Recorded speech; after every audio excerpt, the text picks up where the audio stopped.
On est en 2002 et pour la première fois de son histoire, la Coupe du Monde n'a pas un mais deux pays hôtes, le Japon et la Corée du Sud. Et l'un des deux pays organisateurs va vivre un mois de juin totalement fou. Et tout commence en 2001. La fédération coréenne va nommer l'entraîneur néerlandais Guus Hiddink et sa mission, faire franchir à l'équipe le premier tour pour la première fois de son histoire. En 5 Coupes du Monde, la Corée du Sud n'a gagné aucun match. Mais Hiddink voit plus grand et il mise tout sur 3 piliers.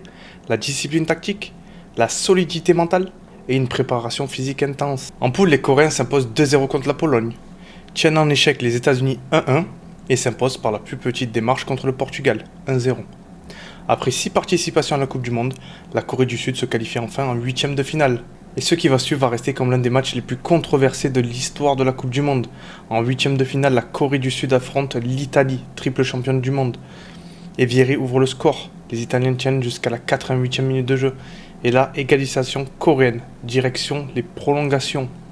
Et c'est là que le match dérape. À la 102e minute de jeu, Totti est expulsé pour une simulation, après une faute qu'il a lui-même subie dans la surface. À 10 contre 11, l'Italie va craquer. 117e minute de jeu, Han Jung-won offre la victoire à la Corée, 2-1. L'arbitre équatorien Byron Moreno est conspué et doit quitter le terrain sous assistance policière. Il sera suspendu 20 matchs par sa fédération avant d'être arrêté en 2010 à New York avec 6 kilos de cocaïne sur lui. Et en quart de finale, la Corée affronte l'Espagne. Même scénario, 2 buts refusés, dont un centre de Joaquín pour Morientes, à tort signalé sorti des limites du terrain. Score final au tir au but, 5-3 pour la Corée du Sud. L'aventure de la Corée s'arrêtera en demi-finale, face à l'Allemagne. Mais peu importe le résultat, leur parcours restera gravé à jamais dans l'histoire de la Coupe du Monde.